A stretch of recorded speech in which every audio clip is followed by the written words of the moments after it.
Well, thanks, Marcus, and thanks everybody for joining. Welcome from me and welcome from the vaquita, the stuffed vaquita here. So this is sort of new territory for us all. A lot of you guys have been involved in the past with Save the Vaquita Day, and of course, until this year, it's always been a in-person event where we actually had, specific physical booths or tables set up, and oftentimes at Aquaria or other places. And we would interact with people directly to tell them about the vaquita and try to get them excited about helping us to educate people and save the species. But of course, the world has changed in the last couple of months, as we all very well know. And the idea of doing a typical in-person event for Save the Vaquita Day this year just seemed like it was probably not very realistic or even very smart to try to do that. So we made a decision a little while ago to make this year's event a sort of a virtual International Save the Vaquita Day, and try to, be as effective, if not more effective than we usually are in educating people about the vaquita this year, but to do so using remote methods like Zoom and video and links and social media and things like that. So this call is basically just for us to get together, and a big part of it I kind of envision to be sort of a brainstorming session, because I'm not very savvy or knowledgeable about a lot of these technologies myself. Marcus is quite knowledgeable, and I imagine that some of you guys probably have some good ideas and suggestions for how we can do things. And so a little bit later on the call, we'll just kind of open it up a little bit for people to make suggestions about, various ideas they might have about how we can make this event work this year. So before we go much further, I'm going to give you just a very, very brief summary of what we know about the status of the vaquita, just to kind of bring us all up to speed on kind of where we are with vaquita conservation. Probably a lot of you are aware of this already, maybe some of you aren't, but there was a survey in October of last year, and that was a survey involving groups from several different organizations, including Sea Shepherd Conservation Society, as well as some researchers from the agency in Mexico that does a lot of work with the vaquita, and some colleagues at the Southwest Fishery Science Center in San Diego, here where I live. And we used a couple of different vessels, and there was some good news from that survey. The good news was that we saw a number of groups of vaquitas, and the even better news was that we saw a number of calves. And so what that means is that, as of October of last year, there were still some vaquitas left, and they were still reproducing. So that was certainly, I think, comforting for us to see, considering that the news had been pretty bad up until that point. Unfortunately, there was also quite a bit of bad news as well. And the bad news is that during the survey, we observed huge numbers of illegal fishing boats, gillnet vessels all around the area. And for the first time, at least in my experience down there, they weren't making any attempt whatsoever to hide from the authorities. They were fishing illegally out in the open. They were setting their nets and retrieving their nets, in some cases, less than 100 yards away from our vessels. And they were setting nets right around the Mexican Navy vessels that were supposed to be enforcing the regulations. And the enforcement was essentially nil. And the fishermen seemed to be understanding that basically there was no real attempted enforcement. So sorry to be the bearer of bad news, but that is some bad news that needs to be added to the picture. As far as the current status of the vaquita today, the fact is nobody knows. There has been no monitoring recently. The Sea Shepherd folks, which are usually down there through the spring, had to sort of abandon their efforts early because of COVID-19 concerns. And we don't have any recent acoustic information from the acoustic monitors that are down there. So we don't really know. We don't have any real good sort of real-time information on what's happening with the vaquita. But we are hopeful that there at least is a small number of animals that have still survived. There's a lot of sort of speculation and belief that the remaining vaquitas that are still down there might be particularly good at avoiding gill nets and maybe have more experience and knowledge about how to avoid gill nets. And so they might be better able to survive even in the face of a lot of illegal gill netting activity. So that's kind of where we are. And the fact of the matter is we probably won't have any new information until after Save the Vaquita Day. Kate, did you have a question? Remember to unmute. Yeah. Yeah, hi. I couldn't find my raise hand function, sorry. No worries. Heard that the Sea Shepherd folks are getting ready to head back up to the Upper Gulf within the next few weeks, which I think is hopeful. We really need somebody out on the water because from contacts that we have in the area, they've been seeing illegal activity every single day and night. Yeah. The last few weeks. You know, especially at night, you can tell it's illegal because they're out and they're not supposed to be. Yeah. But at least we're getting Sea Shepherd back there. That's good news. And the Navy has taken over the enforcement completely now. Profipa is not going to be involved. Navy is going to be leading it.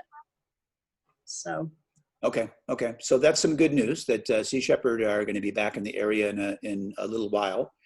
And I hope that the news about the Navy is good as well. One of the things that seemed to be going on when we were down there in October last year was that the Navy seemed like they were kind of there, sort of theoretically. You know, they were there, the Navy vessels were there. We all saw them, but they didn't seem like they were really doing anything.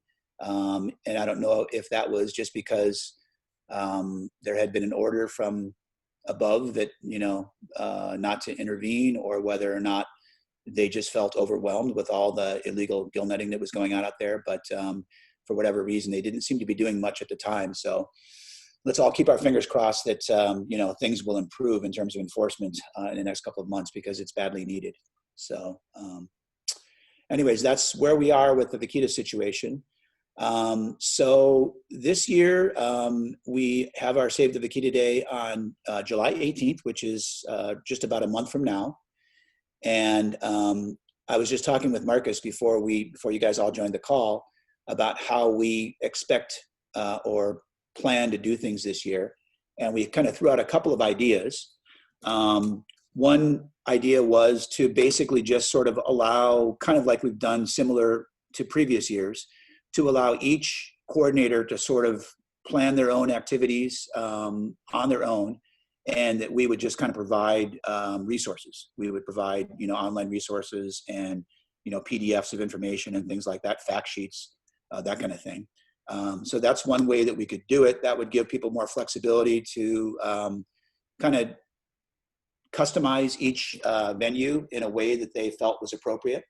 So we could certainly do that. Another possibility is to have a more centralized arrangement where we basically put a bunch of resources on a centralized website. It could be our Viva Vaquita website, or possibly Marcus has a website that he could use for that. And we kind of send everybody that shows an interest in the event to that location to be able to download and access those online resources, whether it's a video or a PDF or, you know, whatever, a link to another website or something. And a third idea that Marcus proposed, which I really like the idea of, it sounds really neat. It also sounds to me a little bit technologically scary because I don't understand the technology, but that may just be my, you know, personal limitation. But the third idea is to have kind of like a, as Marcus described it, and I'll let him describe it in a moment because he can describe it better. But essentially what he suggested is something like a Vaquita Day television station, essentially. So you essentially have like a TV station kind of for the day or for half day or whatever, that basically has a series of streamed video events, and they could be presentations by researchers or conservationists on various topics related to vaquita conservation. They would be basically continuously streamed to this location where people could access it either live, or they could look at a recording of it later on. And that would probably, I like the idea because to me it sounds more dynamic.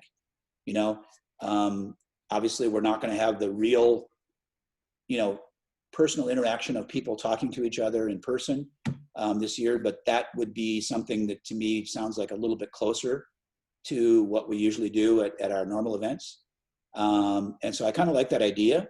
But I just wanted to kind of maybe have Marcus describe kind of what he's envisioning in a little bit more detail and in a little bit more in a way that, you know, someone who understands it a bit more, and then kind of open it up to see whether you guys think that's a good idea and whether we should pursue something like that or we should try to stick with something more basic. So Marcus, if you're okay, can you kind of describe a little bit more about what you kind of envisioned for the, you know, the Vaquita TV station idea? Yeah, I'm just going to reiterate the other idea as well, elaborate on that a little bit more. You just mentioned the other idea that we just basically have a list of resources that we compile from all those event venues. So it could be recordings of previous talks given at other venues. It could be, as Tom mentioned, PDFs. Could be any kind of resources, links to your own websites where you have additional information available. And we could put that up on a site that the Porpoise Conservation Society owns, but which is currently not being used. It's called vaquita.mx. So we have the Mexican domain name for the Vaquita. It's not being used right now. It's empty. It doesn't do anything right now. So we could as well put it to use. Mainly because Tom mentioned that Viva Vaquita has had some resource issues over the last few weeks, ever since they switched to WordPress as their content management system.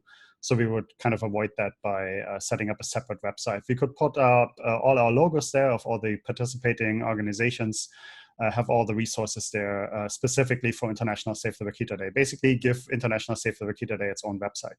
That would be sort of a low-tech solution in that we wouldn't have any live interaction, and you wouldn't need to have any special technical know-how to participate. You would just provide your resources. And we could do that in addition to whatever else we end up doing, because a dedicated website for International Save the Vaquita Day might just be a good idea. After all, to have all those resources up there. And the other idea that I proposed, that I described to Tom as a Vaquita TV station for International Save the Vaquita Day, is basically based on scientific events that the Porpoise Conservation Society supports. We do an annual symposium where we have an 8-hour-long stream streaming all the individual presentations out to the world, and also answering questions that people have in real time, so have speakers answer questions in real time, which is quite successful, which is a very dynamic format. People seem to like that, just the engagement, being able to ask questions from people. And the idea for that is to mix pre-recorded content that could be old talks that have been given at locations. Like, I always come up with the one aquarium, the Aquarium of the Pacific. I know here at the Vancouver Aquarium and at local museums, we had talks about the Vaquita in recent years that we could rebroadcast basically, and we could then also use the live element to have people ask questions in the chat, and we would have people available from Viva Vaquita or from all our organizers around the world who could answer those questions and engage with people that way. And we could also bring in live presentations, either in the form of a Zoom call or by having people broadcast that to a central server from which it can be picked up for this TV station, basically. And this idea is that we broadcast to YouTube probably as the biggest platform, but we could also simulcast this to Twitch and to Facebook Live, where people that have the link can also watch the recording later. And we could just amplify our audience. If everybody shared those links, those particular links to those live streams, they could potentially reach a much bigger audience than we would be able to reach individually through our organizations or venues, respectively. So I think that covers it, Tom.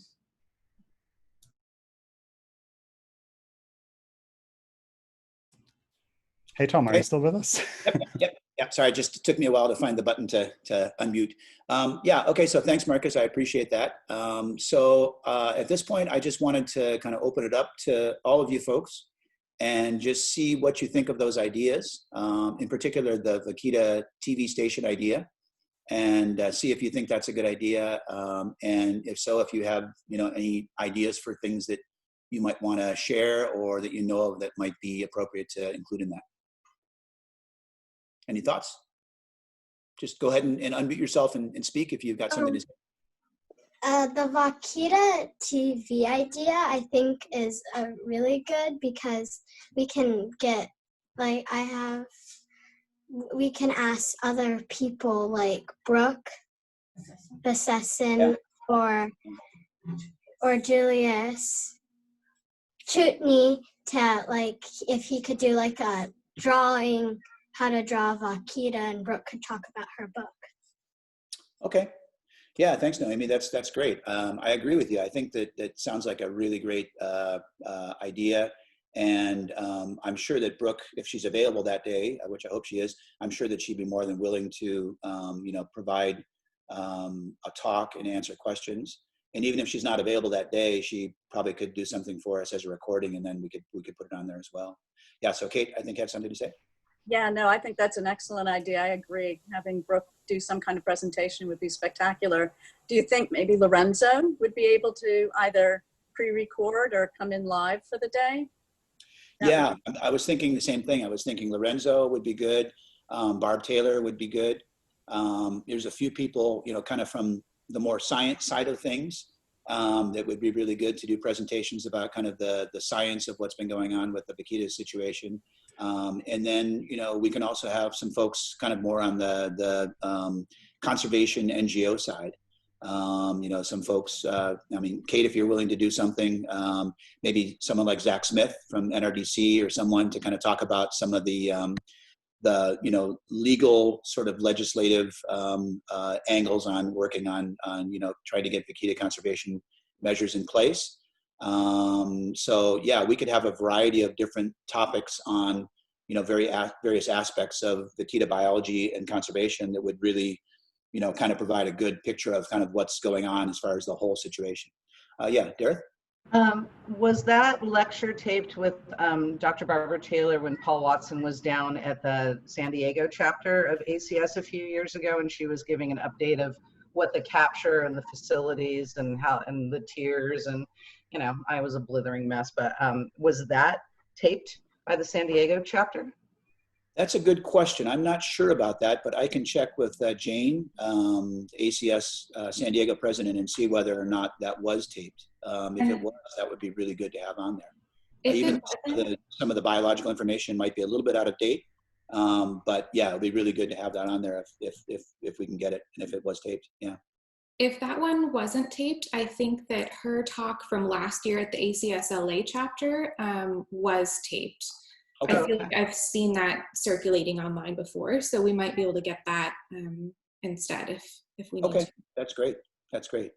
One other thing that I was thinking that would be really, really useful is I'm sure probably most of you have seen it, but the movie Sea of Shadows, which came out about a year ago now. I don't know if we would really be able to or necessarily want to show the whole movie, but one thing we could probably do is maybe try to get some excerpts from the movie. I know some people that might be able to help us arrange to see whether we could get some excerpts of the movie to show, for particular important points and that kind of thing. And then, of course, obviously, we'd probably include, some information about where people could access the entire movie if they want to watch it through YouTube or, Amazon Prime or wherever it's available on National Geographic channel and stuff like that. So that would be another good thing to do, is have at least part of that movie available. There should definitely be some kind of promotional teasers or something about 5 to 10 minutes long that I've seen in the past that we would probably be able to secure permission to stream on YouTube. Yeah. There might be issues with content licensing. YouTube has automated tools in place that take down a live stream or take down a recording if there's a portion of a copyrighted work in there.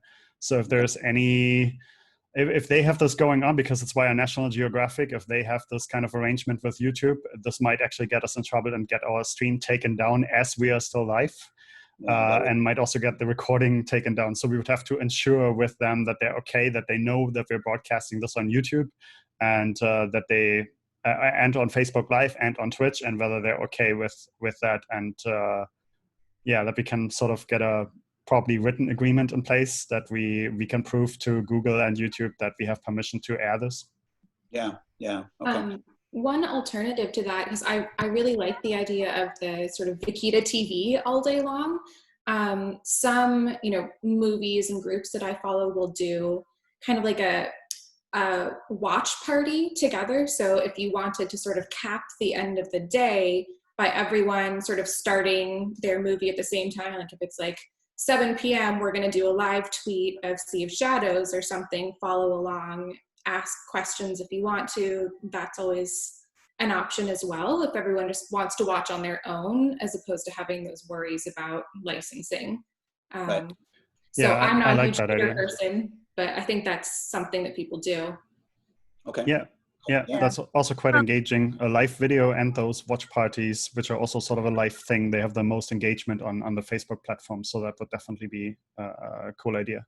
And I just wanted to add to what Jefferson listed, the various things, that Tom listed that we could do for this thing. We could not just use live video and recorded video. We could also bring in a Zoom call like this. So if we had a panel and wanted to do a little panel discussion, we could just stream that into the whole program as well. So if at some point we had enough people that were available at the same time, then we could also have a mini panel discussion and open that up to questions as well. So it would be a Zoom call for the participants, but the audience is not watching it on Zoom. They're watching a high quality version on YouTube.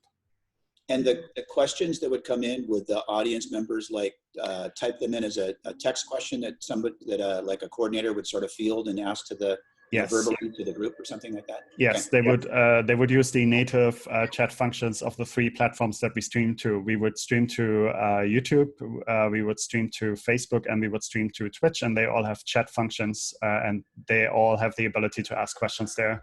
And we could just centrally monitor all those questions. I like that. Yeah, that sounds good. Yeah. Okay. Yeah. Tom, I was just wondering if we could get hold of I think they recorded it, that session that we did at ASU 2 years ago. Yeah, that's right. I wouldn't be surprised if they would let us use that at some point. I'm sure they would. Yeah. That would be really good. For those of you who don't know, Kate's talking about a panel discussion that was that had, I think it was about 2 or 3 years ago, maybe. Yeah, I think it was 18. Was it Arizona State University?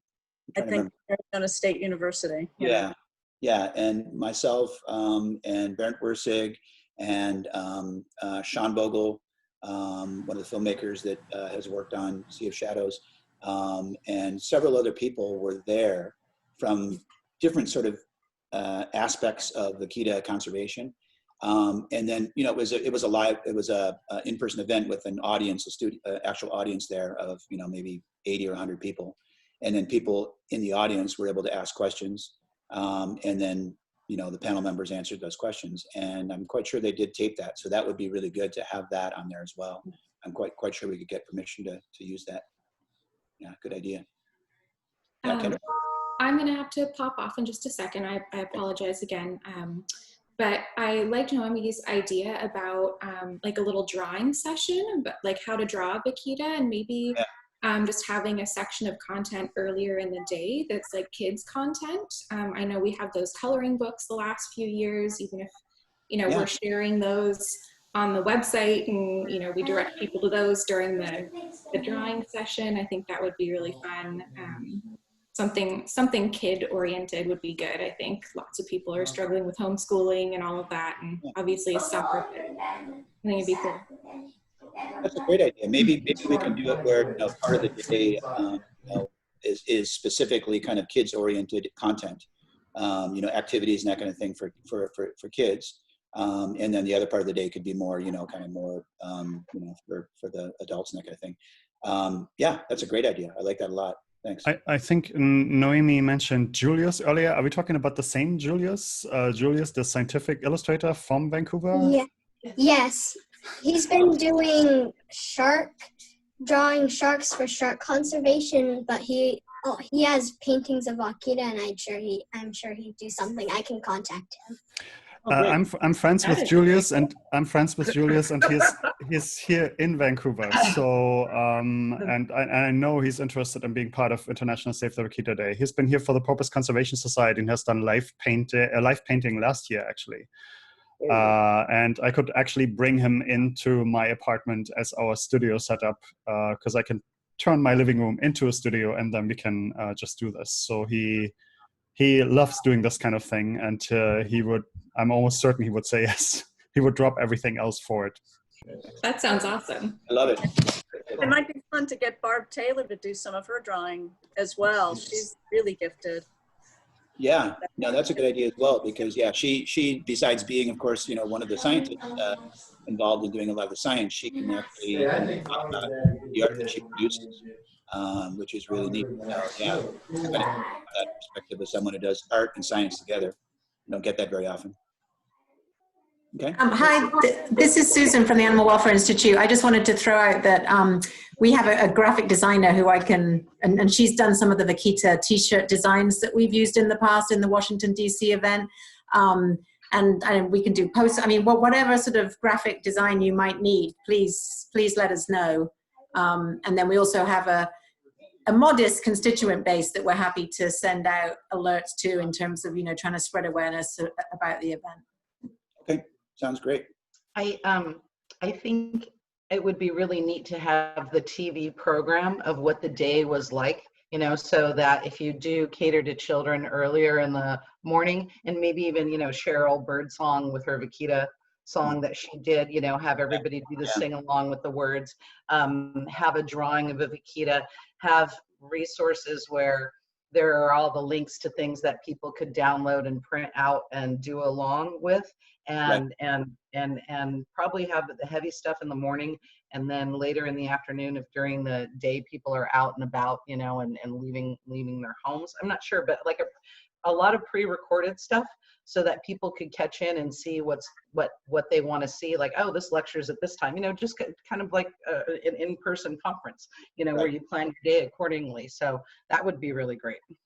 Yeah, I envision that we'd have, some kind of an agenda with the times that we had particular things planning to start, that we would post somewhere so that people could see that ahead of time, so that they would know that, at like 2:00 there was going to be Julius teaching you how to draw Vaquita, and at 2:30, there's going to be a talk on some topic or something like that. So people could, because it's probably unlikely that most people would be able to be there for the whole day, but people could then join in, for the things that they're interested in, and then, tune out when they have to go out and do something else.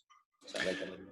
I think Jen, you had been raising your hand for a while to say a comment, so I'm going to go to you next. I want to make sure Thank you, sir. So Jennifer, I live in the Davis, California area. I was thinking, like, with Noemi suggesting about the drawings and knowing that we will have kind of the whole day for the TV, would it be too much to do kind of a challenge, like to open up windows like for kids to submit drawings or poems about the Vaquita and then show it that day, like in a space, so that they can also see their work showed up, like in live TV or whatever. I jump in on this because I love this idea.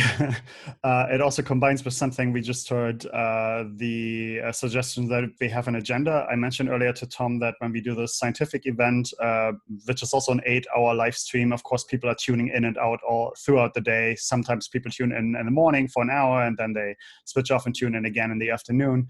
And what we do in between those segments, we also show it's basically just rotating slides showing the upcoming programming. And if we had paintings, drawings, something like this, we could actually use this together with the rotating schedule, which is being shown in between all the segments, together with the schedule. In addition to making that available on the website as resources, I think that would be a great element to have in between, to just sort of have a little bit of a break in between those segments. I think that would work really well. Okay, no, it sounds great. Sounds great. So, so if I understand this correctly, Marcus, let me know if I'm correct on this. We would I guess we would all sort of like work on developing an agenda and, you know, a series of, whether it's pre-recorded or live speakers or live presenters. We'd kind of come up with an agreed upon agenda of how we plan the day to go. And then would we sort of feed any pre-recorded stuff to you so that you would then sort of play that on the TV channel? Is that how it works, kind of? Oh, you're muted, Marcus. You got to unmute. Yeah, leave it to the tech person to mess this up. Yeah, absolutely. I would basically act as the studio here and play director all day. I'd probably just get myself a lot of pizza and water and not leave my computer for the whole day to be able to direct all those things from here. But yes, the pre-recorded content would go to me and I would air those segments whenever they are needed. Cool. And you need to get one of those boards that they use where you click it and you go, that's a take. Okay, cut. Yeah, maybe not. Okay, maybe not. Okay. Okay, that sounds great. Any other suggestions? I don't know. Oh, is your meeting? It's okay. You're unmuted. You're ready to go. Tom, can you hear us? Yes, we can hear you. Hi, sorry everybody, sorry I was late. I just wanted to also maybe add, just as a content item, you know, maybe Naomi or some of the other kids and young supporters of Vaquita could either do something real time or, you know, pre-recorded, you know, with little postcards that people could download. You know, you don't have to be a scientist, you don't have to be an NGO, you just have to care. And, you know, people are always interested, what can they do? So maybe, you know, we could ask Naomi or something to do a little presentation on that to encourage other folks to join the cause. Yeah, wonderful. Naomi, would you be willing to do that? I can do that. And I can, for like kids and stuff, I've been working on getting kids interested in Vaquita, so I can do something about that, like that. That would be great. Yeah, I really like this idea of having this be, you know, this event that you know, for this day, but part of it would be sort of more, you know, dedicated to kind of the science and, you know, I hate to say it, might be a little bit more dry and unfortunately some of it is not going to be very happy information to talk about the status of the vaquita. But I think that it's important to have that be a part of the picture. But I think it's also important to have another part of the picture be sort of just a celebration of the vaquita as a species. And, you know, just focusing on, you know, how unique and special this animal is. And, you know, that can be geared more towards, you know, less technically or scientific interested audience. And in particular, having a particular section of that for the kids. And if it can be led by kids like Noemi and others, that's even better. You know, I think that's really great that we have the technology of being able to do that these days.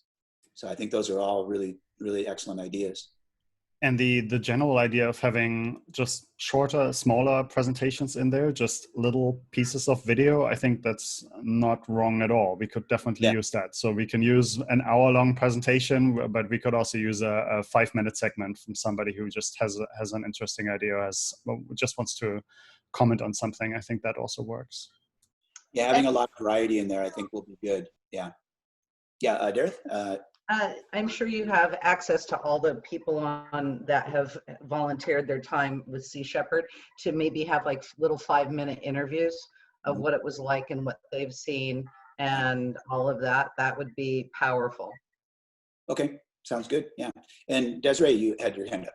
Well, it just also, what Gareth made me also think about is, you know, we've also had some, you know, sort of maybe more famous people be involved in this issue, maybe reaching out to them to just do a little snippet to, you know, to vocalize their support for the initiative and conservation in general would be a nice added thing. Does anybody know Leonardo DiCaprio? Give him a call and ask him if he wants to join us. Oh, Kate knows him well. Yeah. He actually was at the premiere of the Sea of Shadows movie that I was at in July. And I tried to go up and talk to him, but of course there was a line of about 30 people waiting to talk to him. So I never really got the chance, but unfortunately I didn't really get a chance to talk to him. But Jane Goodall also was there, and she also has an interest in vaquita. And so we could try to see if we could reach out to, to folks like that who are, globally famous, well-known people. And if obviously anybody like that could, agree to come and even just talk for 5 minutes, that would be a huge draw that would bring in a lot of people. So. Yeah, and Diego, right? Roger Payne would probably be willing to give like a 2 to 3 minute snippet that could be used. And another thing that I was thinking about, because we won't have our, standing in front of the Mexican embassy this year, which has always been a really wonderful presence and has led us to have some great meetings with the ambassador.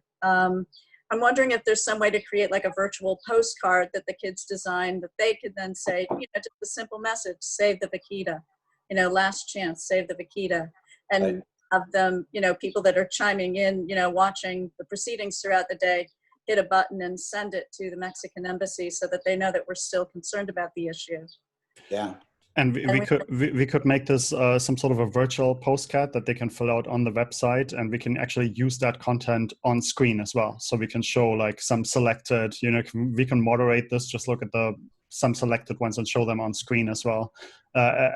Again, as just to fill time and to have something in as little segments, so that you don't have an hour-long presentation followed by more presentations. So you just have something in between. I think that would be a fantastic idea. Okay, and also, are people interested in, those of us who've attended the meetings at the embassy in the past, maybe trying to get a call with the ambassador? I don't know how likely that is given the current situation, but they might be open to it. Yeah. Yeah, I mean, that's a good point, that just because we're viewing this year's event as primarily sort of an online virtual event doesn't mean that we can't have any actual, face-to-face meetings or whatever.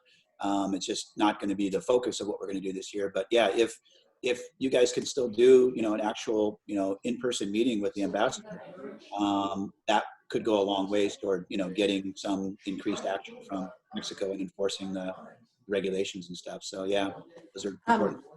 And I wanted to offer from AWI, we're based in Washington D.C., and that's where the embassy is, and that's where we've traditionally done our demonstrations outside the embassy there. So there's nothing to stop me getting in my truck with some of the vaquita signs and going and parking outside the embassy on the day of, just to say that we're still around. Right. Yeah. Okay. Yeah. Very good. And we could also have sort of a virtual version of that as well, because all the government organizations with the Mexican government, they all have Instagram and they have Twitter accounts, whether it's the environmental ministry or whether it's the president himself. They all have Twitter and Instagram accounts, and we could just launch a campaign on that particular day, also on screen, where we remind people to do this, to just tweet and tag these people all the time. Tag them on every post and just keep reminding them we're still out here and we're still watching them. I think that might be a very effective way of actually getting to these people, because they can't get rid of us. They get those notifications by thousands of people that have tagged them, and it's just going to be like #save the vaquita, this person tagged me and this person tagged me and this person tagged me. I think that might be quite powerful, since we have to do all of this online anyway. Harassment can go a long way. For a good cause, at least. Polite harassment. Exactly. Okay, well, that's great. I think we've got some wonderful ideas here. I suggest that, because there was a lot of ideas thrown out here, and unfortunately I'm not very good at taking notes, and I also don't have the best memory in the world. If folks can send up a follow-up email, at least to me and Marcus, if not to the whole group, and just kind of state in the email kind of what it is you suggested. And if you are willing to volunteer to sort of initiate anything, like if it's contacting a person to give a talk or a presentation, or of a link to some video or some kind of movie or something like that you think that we could show, if you could sort of let us know that you're willing to sort of take the initiative to try to get that that initial step taken, so that we can make sure that we get each of these things in. And at some point we'll have to try to do an evaluation beforehand of what we can actually do and what what never moved beyond the idea stage, because of course not everything will work out probably, so that we can come up with an agenda and that kind of thing. But yeah, if you could send up a follow-up email to at least Marcus and myself, and kind of let us know, you know, what you're volunteering to do and what you envision. That'll help us to kind of organize these thoughts a little bit better as well. Isn't it Aquarium of Pacific David Baylor that, yeah, he's got like a whole email file that he just sent once upon a time years ago, and I'm sure, you know, that's going right to the source with all of the info that's already there. So that would be a good person. He's probably on this link someplace, right? One of the emails that he was on the email list. I obviously wasn't able to make it today, but yeah, I know he has a Dropbox that he created with a lot of resources for Save the Vaquita Day in previous years. I'm not sure if he's updated that recently, but I'll check with him and see whether or not it's updated and make sure that that's still available for us to actually pull stuff from, whether it's still images or videos or whatever. That's a gold mine. Yeah, that's a good idea. Okay.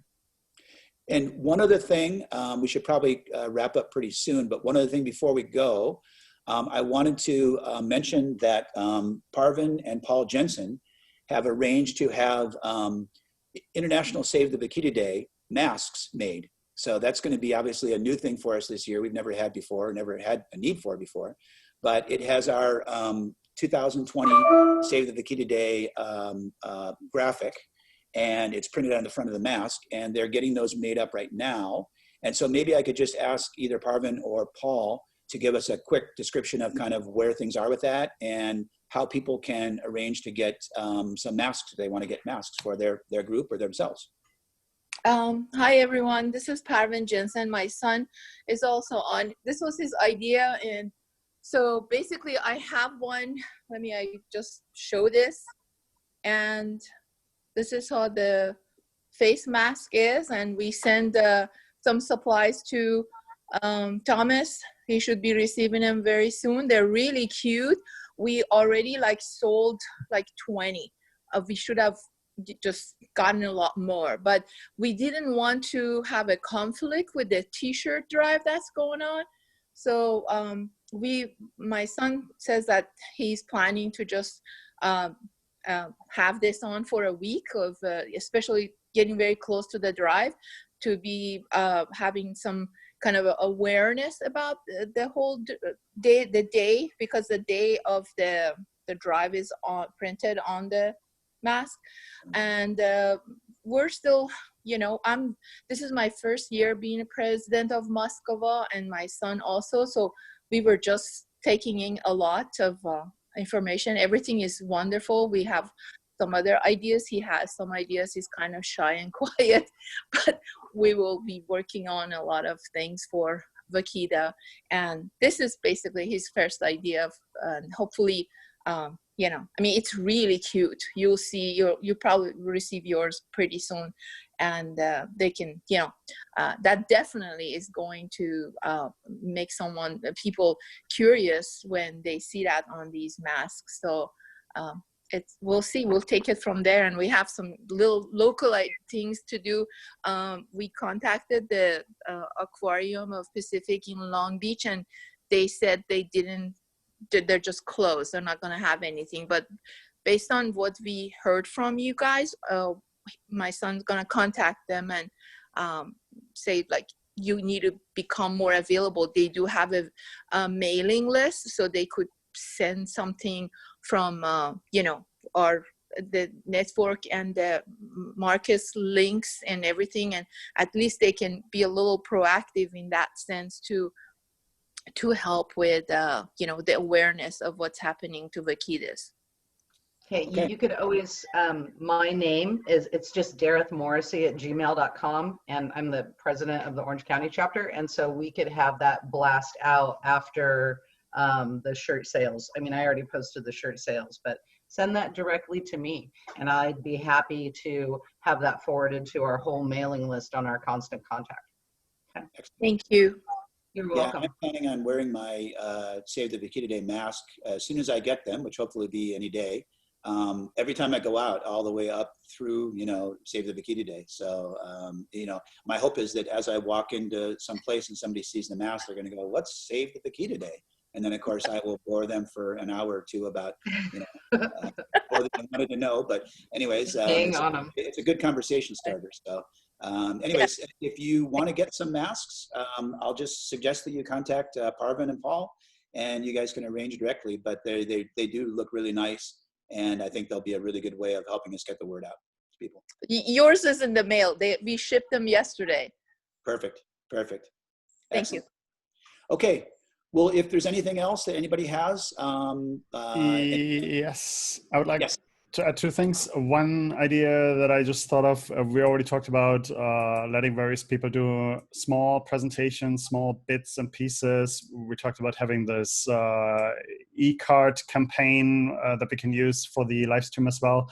But I was just thinking we should perhaps just open it up to the world. I remember the Porpoise Conservation Society did a campaign where we, through a school program, asked schools around the world to participate and do paintings and drawings, and then they sent us hundreds of those from as far as Australia. That was real fun. If we could just ask the world to give us little video and audio bits, submit content that we can use, just, you know, especially if we're talking about children, talking about the vaquita and, well, saving our aquatic habitats for future generations just like them, I think that could be quite powerful to use. Because remember, we're trying to fill 8 hours, so the more content we have, the better.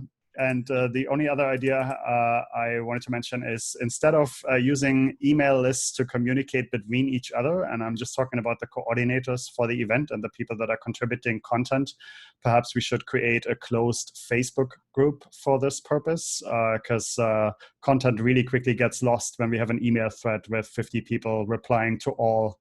Yeah, that might get chaotic very quickly. And just assuming that everybody has Facebook. Tom, do you have Facebook? No, I don't. Sorry. Maybe you could join Facebook. I can give you a fake email address at the Porpoise Conservation Society if you like, just for this purpose, because I think mailing lists are a means of communication from the 70s and 1980s, and that platform has its limits. So maybe we would be able to just move some of this discussion to Facebook, just so that we have an easier way of people contributing ideas and just, you know, giving 1 or 2 word replies like, "Oh yeah, that's a great idea. If you do this, reply all to an email list with 50 people, that quickly gets annoying, to be honest." Yeah. Okay.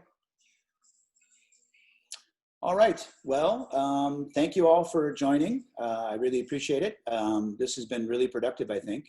I feel like I have a much better idea of how this can work out. At first, I was having a little trouble envisioning it, but I think it's becoming a little bit more clear now. So thanks for all your ideas. And we will definitely, oh, it looks like Mark's got something. One quick thing, and this is something that Kate and Susan and I did leading up to the embassy things, is we would have a weekly meeting tag up. And I don't know if you had planned to do that, but it really does help kind of get the ducks in a row. Are you thinking about doing something like this every week where people can kind of... I think we should do something like that. Maybe not necessarily every week, but maybe in a couple of weeks at least. You know, have at least a couple meetings before we get to the actual day of the event to make sure that we can all kind of continue, see how this evolves and kind of coordinate and that kind of stuff. So yeah, let's plan on doing. I'll send out an announcement for another meeting or 2 before we actually have the actual event to kind of get ourselves back together again. And hopefully some of the folks that weren't able to make it today will be able to make it to those other meetings as well. It's surprising how much stuff we would catch every week doing this. Yeah.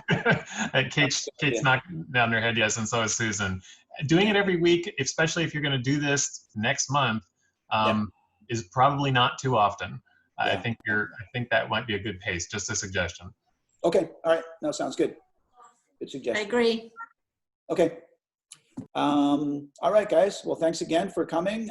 Really appreciate it. And yeah, I think we are definitely facing some challenges this year with Save the Vaquita Day, but looks like we have the technology and we have a lot of good ideas here to make it really, really work and to help get the message out to hopefully more people than ever before about the vaquita. And it's not too late. Okay. Thank you. All right. Thanks again, everybody. Yeah, thanks Have a good day. everybody. Eric. See you. Bye. Thank you.